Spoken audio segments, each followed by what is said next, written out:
So ఏంటండి మళ్ళీ ఇప్పుడు మీకొచ్చిన సమస్యలేంటి? 7 తారీఖు నుంచి సమ్మెకు పిలుపునిచ్చారు.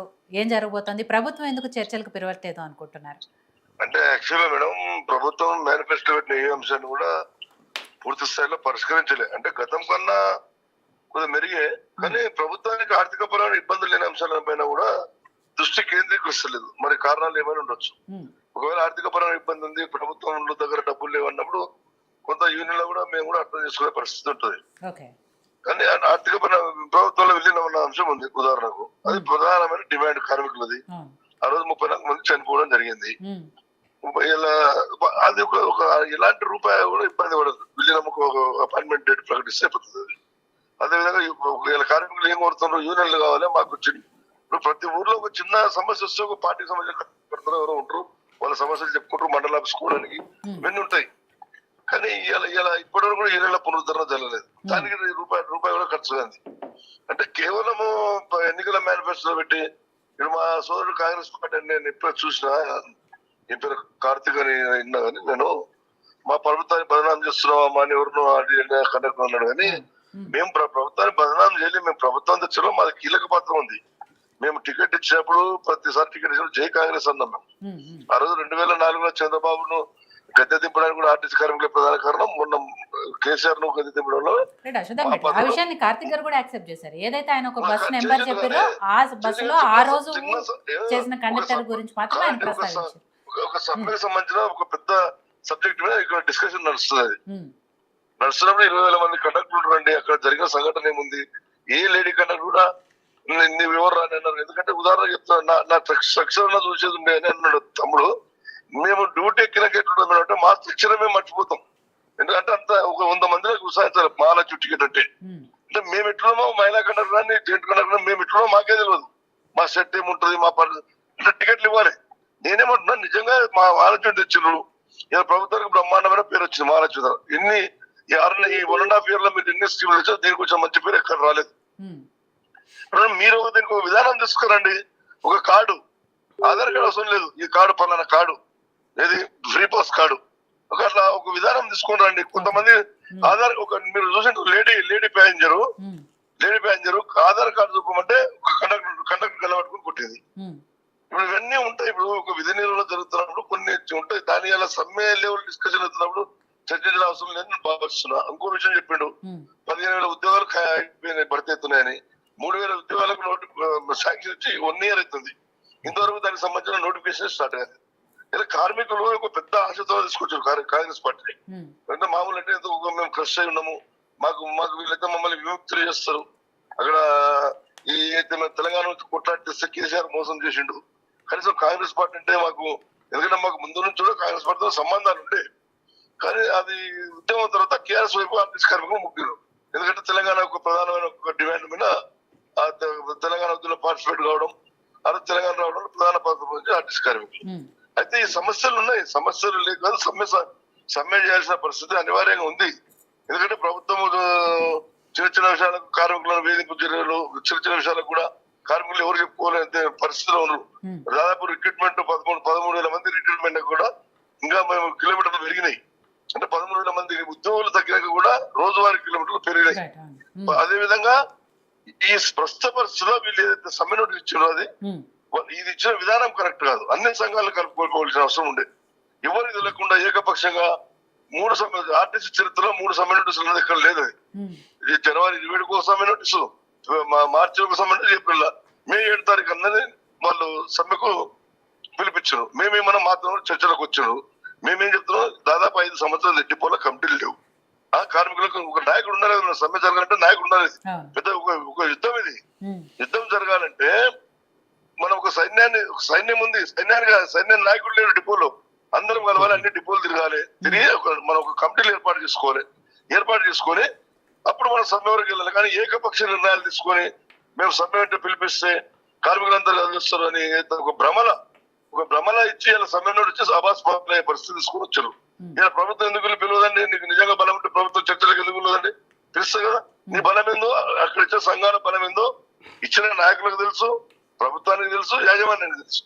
ఇలా మెజార్టీ సంఘాలని సమ్మె నోటీస్ ఇవ్వలేదు. కార్మికుల బలమున్న సంఘాలు సమ్మె నోటీస్ ఇవ్వలేదు. కేవలం వీళ్ళు ఇచ్చి వేరే సంఘాలను బదనాలు, మీరు సమ్మె నోటీస్ మీరు మద్దతు తెలపండి, బేషరతుగా మద్దతు తెలపండి. అంటే ఒక విధి విధానాలు ఉన్నాయి. ఇలా ఆర్టీసీ 3200 ప్రైవేట్ బస్సులు ఉన్నాయి. గతంలో ఇన్ని బస్సులు లేవు. ఆ డ్రైవర్ల సమస్యలు ఉన్నాయి. వాళ్ళని రెగ్యులరైజ్ చేయడమా, రేపు భవిష్యత్తులో రిక్రూట్మెంట్ జరిగితే వాళ్ళకు ఒక ప్రిఫరెన్స్ ఇచ్చి వాళ్ళని రిక్రూట్మెంట్ చేయడమా, ఇవన్నీ జరగాల్సిన అవసరం ఉంది. ఎలాంటి డిమాండ్ల వాళ్ళకి సంబంధించిన డిమాండ్లు పెట్టలేదు. ఈ ప్రధానమైన డిమాండ్లను పక్కెట్టి ఆదరాబాదరగా సమ్మెను జారీ చేసి మే 7 తారీఖు నుంచి బస్సులు బంద్ అని పిలిపించారు. నేను మరొకసారి ఇక్కడ చర్చలు ఉన్న మా మిత్రులకు చెప్తున్నా, 7 తారీఖు నాడు సమ్మెంట్ చేసి అబాస్ పాలు కాకుండా దానికి సమస్య వేఅవుట్ తీసుకొని అందరం కలిసి అన్ని సంఘాలను కలిసి, నేను చెప్పిన మొన్న మీటింగ్ లో చెప్పడం జరిగింది, అన్ని సంఘాలు కలిసి సమ్మెలోకి వెళ్తే సమస్య పరిష్కారం అవుతుంది తప్ప మీ సమ్మెతోన ప్రభుత్వానికి రూపాయల పైసా నష్టం జరగదు. అది ప్రజలకు తెలుసు, ప్రభుత్వానికి తెలుసు. మనం నిజంగా ప్రభుత్వాన్ని ఎదుర్కోవాలి, సమస్యల మీద మనము సమస్యల మీద పోరాడాలని చిత్తశుద్ధి మొక్కుంటే అన్ని సంఘాలు కలుపుకొని పోవాలి. ప్రభుత్వాన్ని కూడా ఒక 1 మంత్ లోపల అవకాశం ఇచ్చి ప్రభుత్వం చేయకపోతే May ending June 1st week లోపల సమ్మెకు దిగడానికి మేము తెలంగాణ మజ్దూరు కూడా మేము సిద్ధంగా ఉన్నాం. ఇలా ఆదరాబాదరగా కేవలం ఒక యూనియన్ల ఉనికిని కాపాడుకోవడానికి 4-5 సంవత్సరాలు కొంతమందిని గుర్తుపట్టలేని పరిస్థితులు జనం ఉన్నారు. మళ్ళీ ఒకసారి సమ్మె వచ్చి మేము టీవీలో మాట్లాడి మేము ఏదో సమ్మె చేస్తున్నాం ఒక అపోహతో ఒక దురాచరణ చేసిన సమ్మె తప్ప కార్మికుల ప్రయోజనాలు కాపాడే స్థితిలో లేరు. ఒకవేళ సమ్మె నోటీస్ ఇచ్చిండ్రు, సమ్మె నోటీస్ ప్రభుత్వం పైన మన వ్యతిరేక సమ్మె ఇచ్చినాం. అక్కడ మీ దగ్గర చర్చలో కూర్చున్న వ్యక్తి థామస్ రెడ్డి ఏమంటాడు, టీఆర్ఎస్ మనకు చాలా చేసింది, మనం టీఆర్ఎస్ మీటింగ్కి వెళ్ళాలి ఎవరైనా స్టేట్మెంట్ ఇస్తాడు అన్నప్పుడు కార్మికులకు ఏమనిపిస్తుంది అంటే, ప్రభుత్వానికి ఏమనిపిస్తుంది అంటే వీళ్ళు ఇంకా టీఆర్ఎస్ వాళ్ళు అనిపిదా ప్రభుత్వానికి? యశ్వంతరామరెడ్డి మాట్లాడే తప్ప మాట అది మేము అనలేదు అని కట్ చేసినాము. ఇంతకి అట్లా కాదు. యశ్వంతరామరెడ్డి గారు ఏ యూనియన్ కి లీడరు? ఇప్పుడు ఏ యూనియన్ లో ఉన్నాడు? నువ్వు ఆల్రెడీ రాజీనామా చేసి మొత్తము వెతుకొని వెళ్ళిపోయినావు. యూనియన్ పోయింది. ఇవాళ హైకోర్టు నుంచి మాకు వచ్చింది. తెలంగాణ మజ్దూర్ యూనియన్ కి లీడర్ ఎప్పుడైనా నువ్వు సభ్యును కూడా కాదు దీంట్లో మళ్ళీ బీఆర్ఎస్ కానీ మేము అన్నామని చెప్పినావు. నేను ఖండించింది చూడలేదా? ఇది ఇప్పుడు నువ్వు చెప్పినవన్నీ కూడా పూర్తిగా తప్పు. 1 సైడ్ గా మాట్లాడుతున్నావు. బాధ్యత లేని నాయకుడు ఆయన, అసలు మాజీ నాయకుడు. ఇవాళ యశ్వంతరామరెడ్డి టీఎంయూ కాదు, టీఎంయూ థామస్ రెడ్డిది టీఎంయూ. నువ్వు దాంట్లో మెంబర్వే కాదు. నువ్వు ఆల్రెడీ రిజైన్ చేసిపోయినావు, ప్రూఫ్ ఉంది, హైకోర్టు ఆర్డర్ ఉంది. తర్వాత నువ్వు ఛార్జ్ ఇచ్చిపోయినావు, ఛార్జ్ తీసుకున్నావు, అన్ని పోయినాయి కదా యశ్వంతరామరెడ్డి గారు. మళ్ళా థామస్ రెడ్డిని మొదలు చేసేది ఫోన్ లో మాట్లాడి కాదు. ఫస్ట్ యూనియన్ లేదు నీకు. ఇప్పటికీ బీఆర్ఎస్ వాళ్ళు సమ్మె నోటీస్ ఇప్పించారు. బీఆర్ఎస్ వాళ్ళ చేతిలో కీలు బొమ్మలు వీళ్ళు. ఒక నాయకుడు చెప్తాడు మొన్నటిదాకా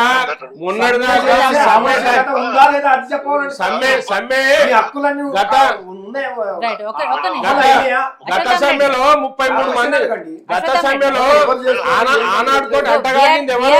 టిఆర్ఎస్ వాళ్ళతో అంటగాగింది ఎవరు? 33 మందిని చంపింది ఎవరు? తర్వాత యూనియన్ కి రాజీనామా చేసి బీజేపీలోకి పోయినవా లేదా నువ్వు? ఆ తర్వాత ఏఆర్ రెడ్డికి బాధ్యతలు ఇచ్చి ఛార్జింగ్ ఇచ్చేసి హ్యాండ్ ఓవర్ చేసి పోయినవా లేదా? నువ్వు మళ్ళా ఎప్పుడు వచ్చినావు? ఎక్కడ నువ్వు ఎన్నికైనవు? నువ్వు టిఆర్ఎస్ పార్టీ నువ్వు టీఎంయూకి జనరల్ సెక్రటరీ ఎట్లయితావు?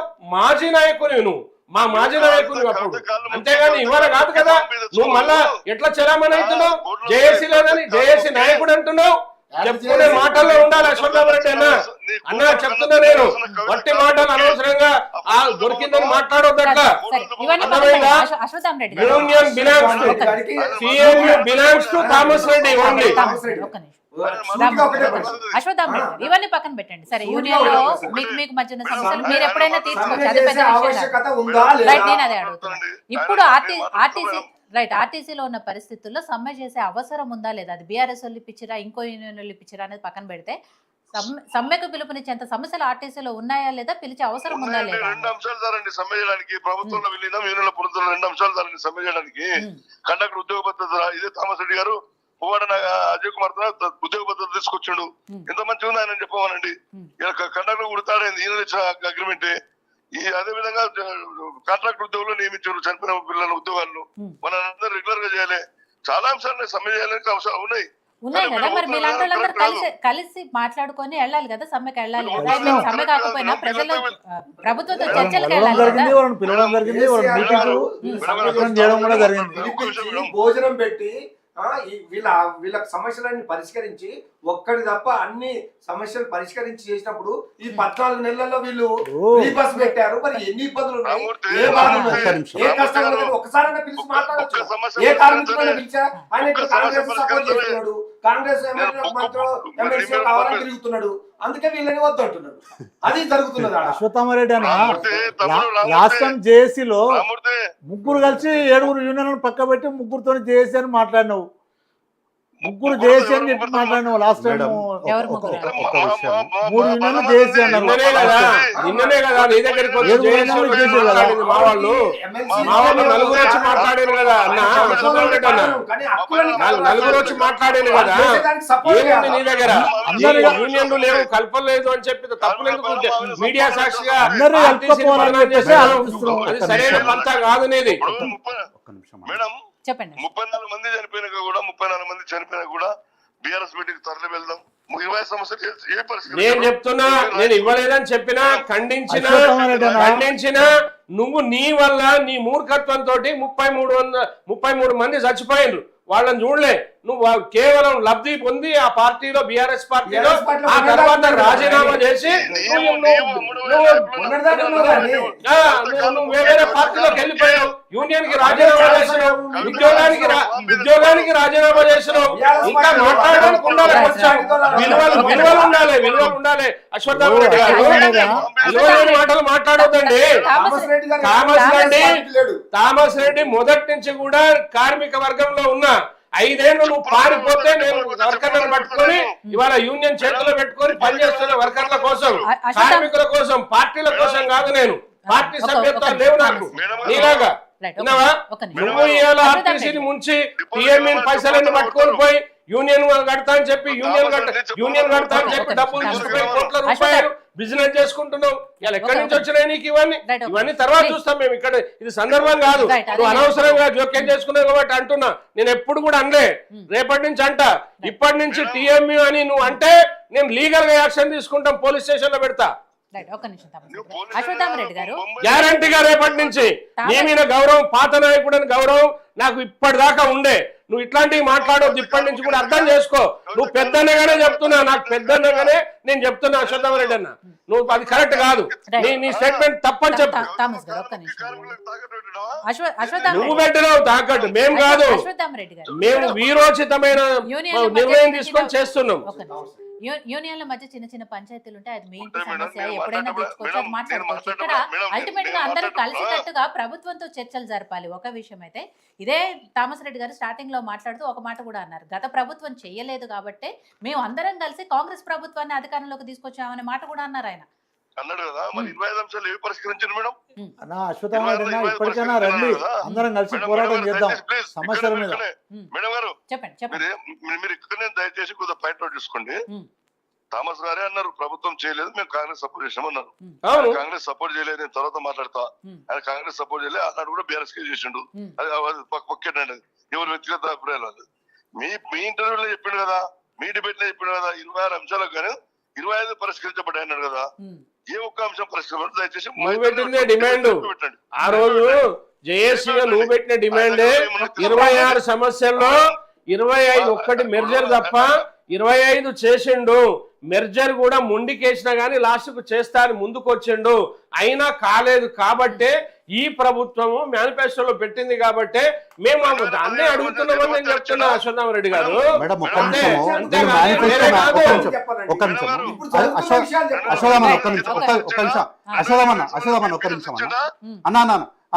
అన్న. 2010 జీతభత్యాలు ఇచ్చిండా? 2020 సంబంధించిన జీతభత్యాలు ఇచ్చిండా?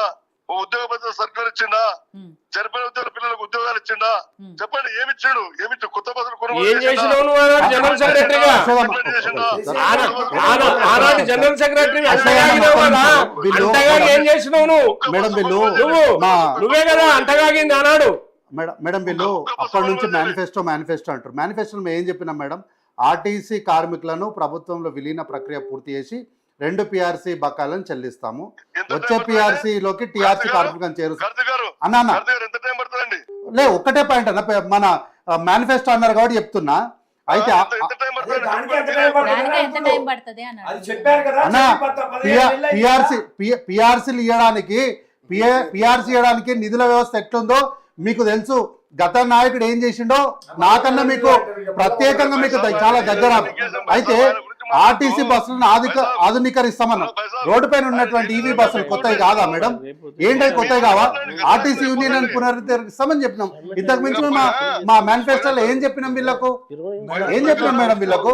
ఏమనంటే ఆర్టీసీ మా ప్రభుత్వం మీద ఉట్టిగా ఇది చేయడానికి. ఒక్క నిమిషం మేడం అన్న, ఒక్క నిమిషము. ఫుల్ జీతాలు ఇచ్చిన ఘనత అందరు ఇచ్చిరు అన్న, అందరు ఇచ్చిరు. ఆర్టీసీ అందరు ఇచ్చారు, అన్ని ప్రభుత్వాలు ఇచ్చినాయి. ఏమంటారు మేడం? వీళ్ళు ఏందో కోడ్ అంటున్నారు కదా. ఒక నిమిషం అన్న, మీరు ఇచ్చిన హామీలు, ఆ హామీలు ఎందుకు నెరవేర్చలేదు? అశ్వత్థామ దానికి ఎందుకు ఆయన సపోర్ట్ చేస్తలేదు? ఒక్క నిమిషం మేడం, వీళ్ళు ఇంతకు ముందు నుంచి కోర్టు లైన్ కట్ చేశాక మనం మాట్లాడదాం. ఒక నిమిషం కట్ చేద్దాం. అశ్వత్థామ రెడ్డి గారు, సరే ఫైనల్ గా మీరు ఏం చెప్పదలుచుకున్నారు? సమ్మె నేను ఒకటే చెప్పదలుచుకున్నాను మేడం. వీళ్ళు 7వ తారీఖు నాడు సమ్మె డేట్ ఇచ్చిండ్రు. దాన్ని మరొకసారి పునరాలోచించి అన్ని సంఘాలను కలుపుకొని రేపిద్దామా 2 తారీఖు 5 తారీఖు నోటీస్ సర్వ్ చేద్దాం. డిమాండ్ ఉన్నది వాస్తవం, సమస్యలు ఉన్నది వాస్తవం. 7 తారీఖు నాడు మీరు ఒంటే దిప్పు మీకు డిపోలో బలం లేదు, డిపోలో యూనియన్ నిర్మాణం కాలే, కమిటీల నిర్మాణం కాలే. 5 ఏళ్ల నుంచి నిస్సత్వం ఉన్నాయి. మన అందరినీ యాక్టివేట్ చేయాలి. అన్ని డిపోలో మీటింగ్లు పెట్టాల్సిన సందర్భం ఉంది. అన్నిటి ఇప్పుడు ఒక జిల్లా కమిటీలు వేయాల్సింది.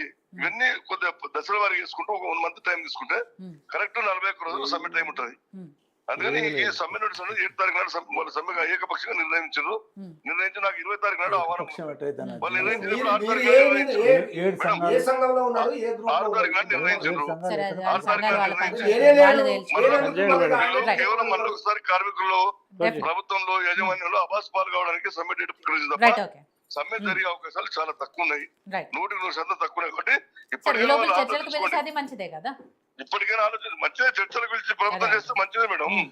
చర్చలకు పిలిచి ప్రభుత్వము ఒక కట్ డేట్ పెట్టి టైం బాండ్ ప్రోగ్రామ్ తీసుకుంది అనుకోండి, మంచిదే. ప్రభుత్వం లేనప్పుడు ఈ ప్రభుత్వానికి కూడా రేపు ఇబ్బందులు తప్పవు. ఈ ప్రభుత్వానికి కూడా 100% ఇబ్బందులు తప్పవు. ఎందుకంటే ఇప్పుడిప్పుడే ప్రజల లోపల కొద్దిగా అపనమ్మకం ఏర్పడుతుంది. దాన్ని మాకు కూడా అదే విధంగా కొనసాగితే రేపు ఆర్టీసీ కార్మికుల యొక్క మౌత్రాకు వేరుంటుంది. రేపు ఆర్టీసీ కార్మికులను కూడా దూరం చేసుకుంటే, ఎందుకంటే మేము అందరం కలిసి సపోర్ట్ చేసి గెలిపించేదాంట్లో మేము కూడా ప్రధాన పాత్ర పోషించిన రోజు.